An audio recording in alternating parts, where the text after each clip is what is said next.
Alright everybody, welcome back to Bloodborne. This is going to be part 4 of my arcane playthrough.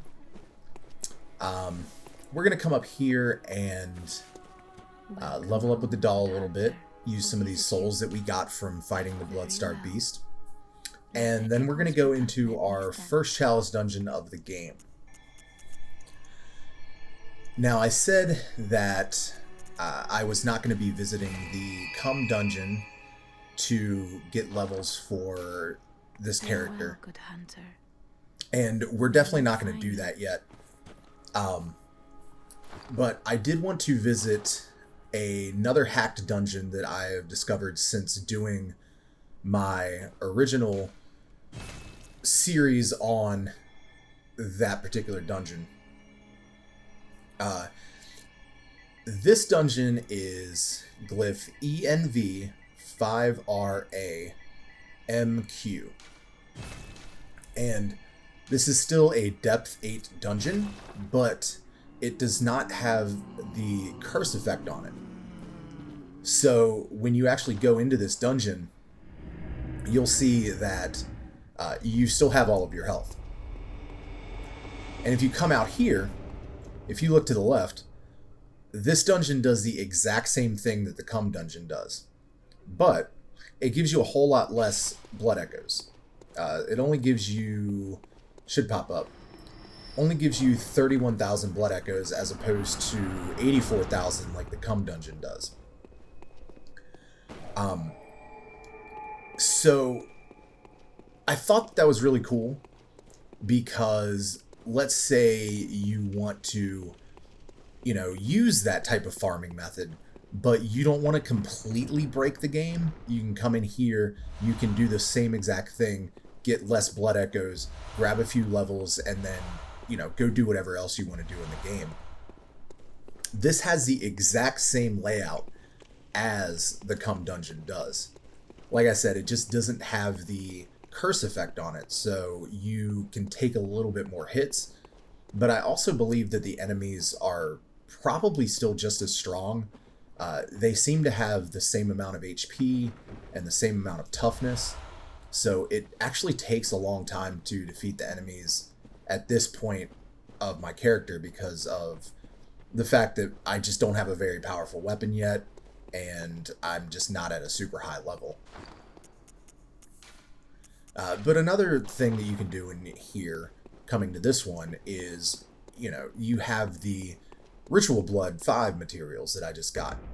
And if you sell those at the Bath Messengers, that actually gives you 10,000 souls. So you can just sell those, get a couple of extra levels that way as well, and not really have to do much grinding or anything like that. And you don't have to use Bolt Hunter's Marks to repeatedly go through the farming method of stepping forward and watching the guy off screen die a bunch of times. There is a really specific reason that I decided to come to this dungeon and actually show what's in this one, at least the first level here. I didn't go into the other side area where the guy dies because I didn't want to deal with all the enemies there, and what is actually contained there is not something that I really plan on using in this playthrough. What you can get there is a higher level Blood Tinged gem, which you can put on your gun and do a little bit more damage with the gun. It's a higher level gem than you're going to get anywhere else in the game at this point, and that's actually the reason why we are coming here, is because in this particular area over to the side, there is a treasure chest that has a level 6 blood gem, and you can attach that to your weapon, and that's going to up our damage output ever so slightly. It's not a huge boost in damage, but at this level of the game, being able to get a level 6 blood gem, I think is pretty sweet. I thought it was really important to show that, especially with the hack dungeons that are around and the things that you can do with them. As you know from the fact that I've done an entire series on this, I think these are pretty awesome. I really like using them. I think they're fun. So I did just want to show that off.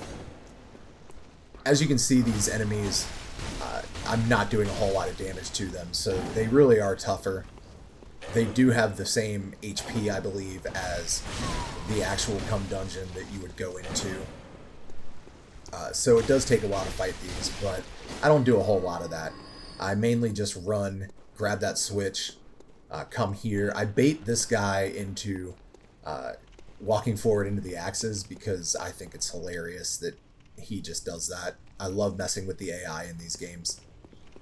And then I run over there and I grab the treasure chest, which you'll see in just a moment. So we'll see you back at the Hunter's Dream when I get back there to put this blood gem on my weapon.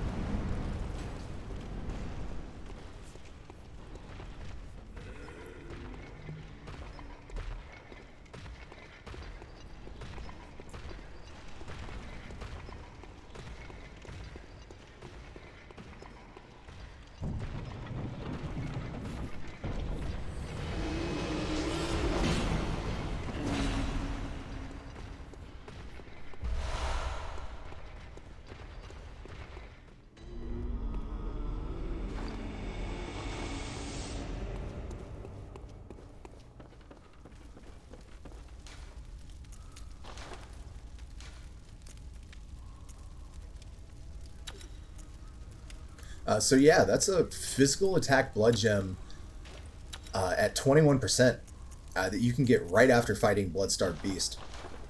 So let's say you want to do a playthrough where, you know, you want to up your damage, but you don't want to completely break the game. You don't want to just give yourself a crap ton of levels in the beginning. I think this is a good way to kind of meet yourself in the middle and give yourself a little bit more of an edge without having to do all of that farming and without having to just feel like you're completely cheating the game. Because let's face it, if you go to the dungeon as soon as you can and you get, 200 extra levels or something like that, I mean, you're set for pretty much the rest of the game. And then where's the fun in that, if you're trying to do a legitimate playthrough? And that's what I'm trying to do with this. I don't even use the souls that I just got from going into that particular dungeon because I don't want to completely break anything yet. The most I'm probably going to do is just maybe go into that dungeon again or go into the dungeon and grab some souls and buy as many blood vials as I can possibly get, just so that I don't have to farm for them later.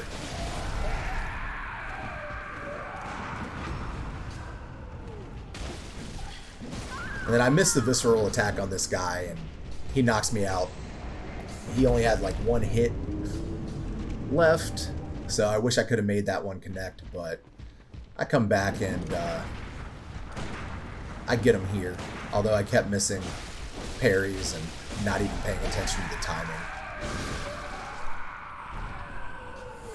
Right now we are in the first shared fixed dungeon, which is what they call the story Chalice Dungeons, I guess.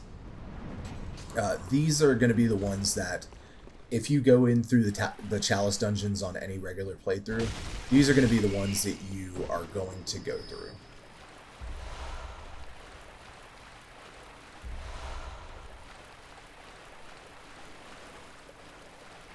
If you watched my previous series, you'll know how terrible I am at rats.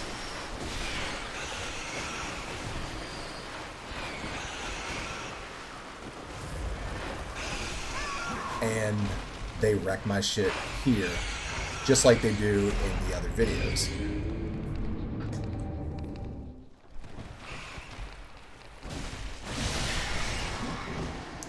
But whatever, I got my revenge.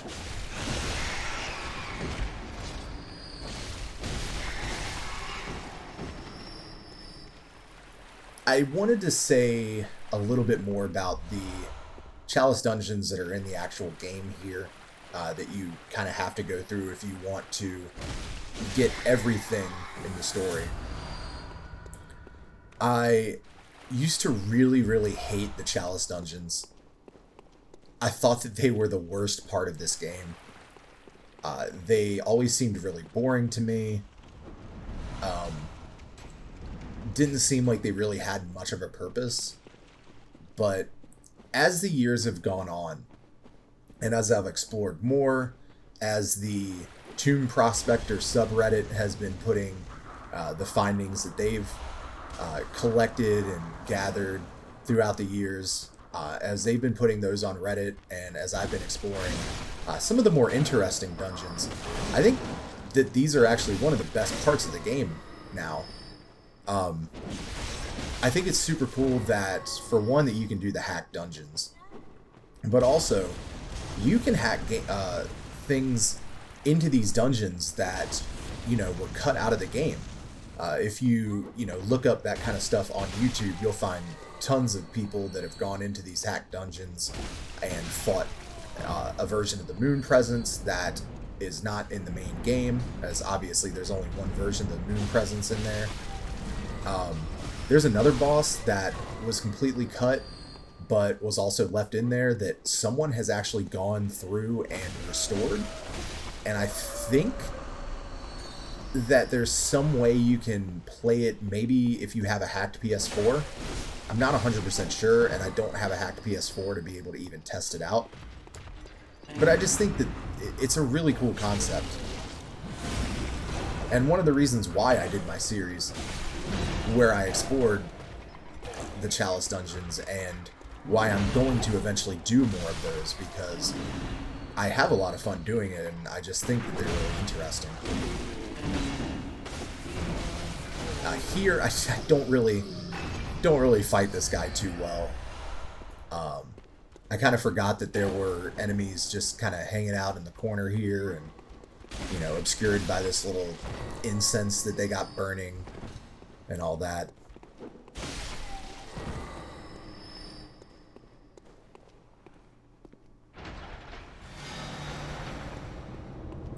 But the general idea of these is you go into the main room, you go through a door. Sometimes there will be areas to the side you'll see in later Chalice Dungeons, and sometimes there won't be. But the main objective is to find the switch that you have to pull, and then you go back to a door that was blocked off beforehand, and you're able to go through that door, and then you fight a boss, and that's going to be the end of one of the layers of the particular dungeon. And this is the door that we're going to go through that switch opened up.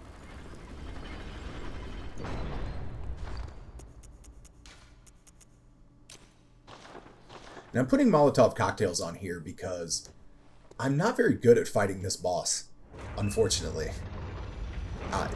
He's super simple, but as you can see right there, like, sometimes he just opens up with a lunging attack that, at this level of the game, really just kind of takes down your health. And on his left leg, he's kind of got like a little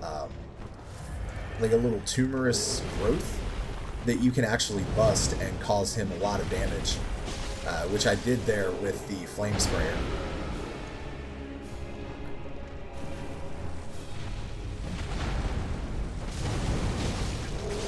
And you can see that having the blood gem that I do have on this weapon, it's definitely giving me a lot more damage than I would have normally had.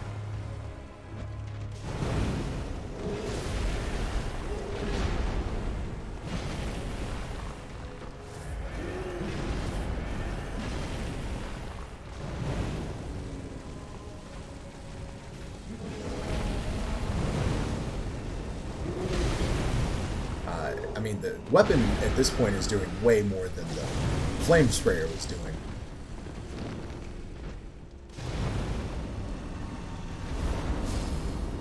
So that's the first boss of the Chalice Dungeons. That's the Undead Giant there.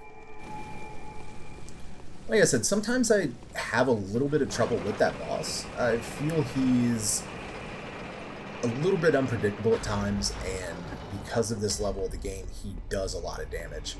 I feel like you're actually supposed to come to the the Chalice Dungeons after you have defeated Vicar Amelia and you have a few more levels. But because I always fight Bloodstarved Beast first, I always go into the Chalice Dungeons right after that so that I can at least get through the first two bosses over here. And these guys, you can actually farm arcane gems from them, I think. So I'm going to eventually do that, but I don't do it on this playthrough, and they don't drop any. But this is a really good spot to farm arcane gems, from what I understand. That way you can add fire to your weapon and not have to use fire paper on it every single time you want to fight a boss.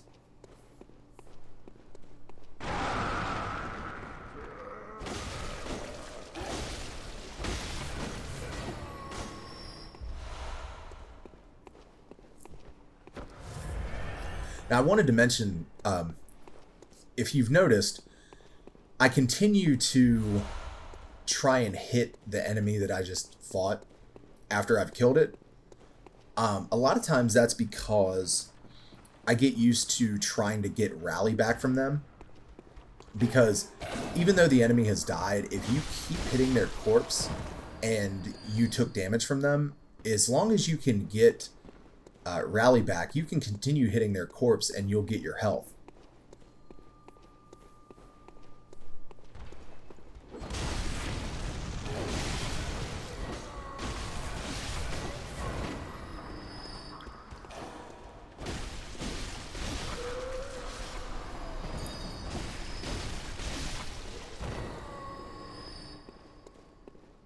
I wanted to mention too that the bell ringing woman who I just killed is one of the worst enemies in the game, I think. Along with this guy.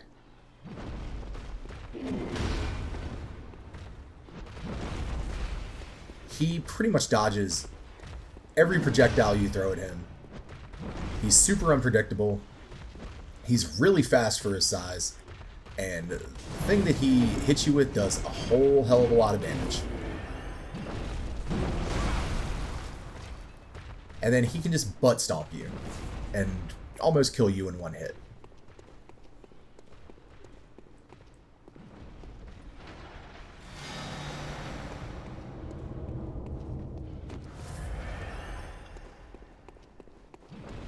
And I didn't even finish fighting him. I just said screw it.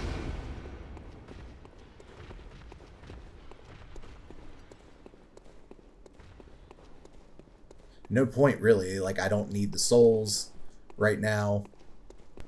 And yeah, I know. I catch myself every single time I say it that I keep calling them souls. I know they're blood echoes, but we all know what I'm talking about. So maybe at some point I'll eventually get used to calling them blood echoes, but just bear with me.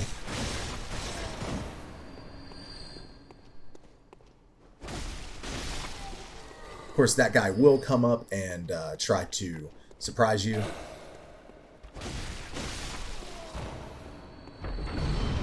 This is one of the Chalice Dungeon traps where if you stand at a certain point, walk over something, then you will get like 5 enemies that come and surround you, and they will kill you pretty quickly.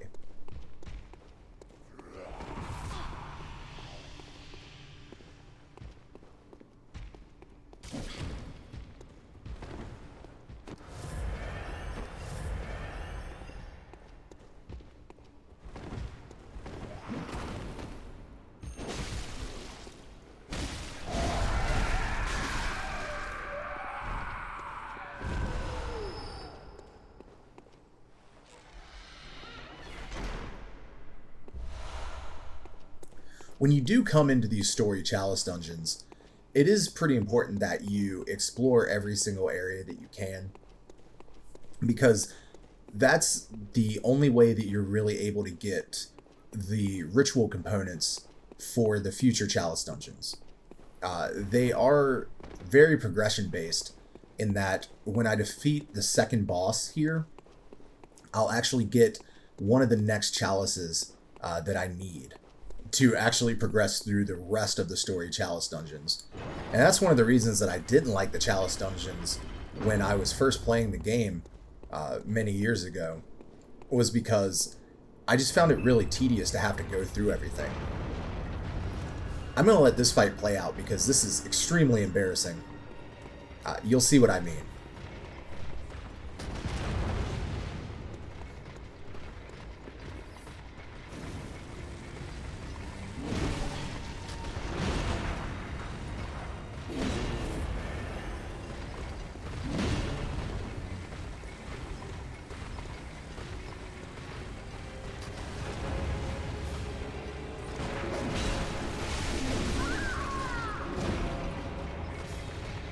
Yeah, so I barely got any hits off on any of those guys before they just completely wrecked my shit. That doesn't happen very often, if I'm just being honest. I was actually surprised that they all kind of came and ganged up on me like that. That doesn't really tend to happen with this boss a whole lot. Of course it can sometimes, but most of the time they will stay kind of separate. And when they do get together like that, you can typically separate them really easily again in this particular arena with going up the stairs or standing between pillars or something like that. But these guys are really easy. They're typically really easy to parry, and being that they're only the second boss of the first Chalice Dungeon, they don't have a lot of health.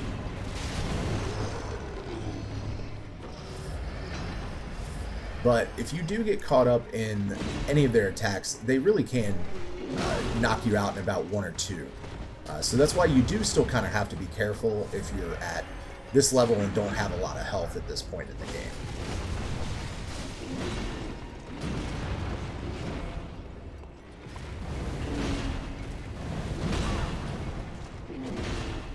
Also, I wanted to kind of try to throw in some flame sprayer stuff to try and see exactly how much damage I am doing with it and how much I can stun certain enemies. It doesn't appear that these guys can really be stunned that well, so I just kind of reverted back to parrying.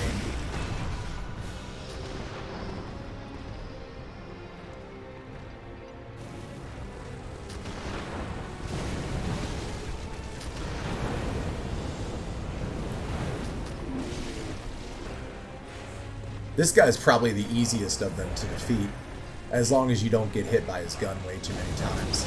If you stand really close to him, he'll fire you and it'll just go right over your head too, so you really don't have to worry about it so much.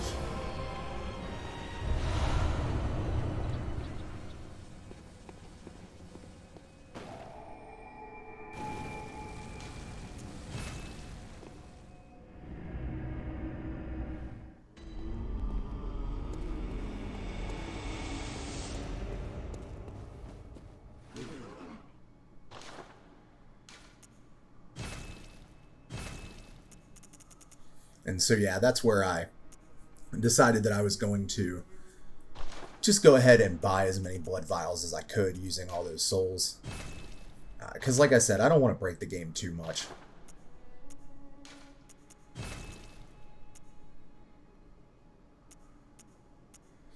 So that's going to do it for this episode. Hopefully I didn't embarrass myself too much by having a death to the 3 overweight men. But I really appreciate you watching, and we will see you in the next video. Thank you very much, and have a great day.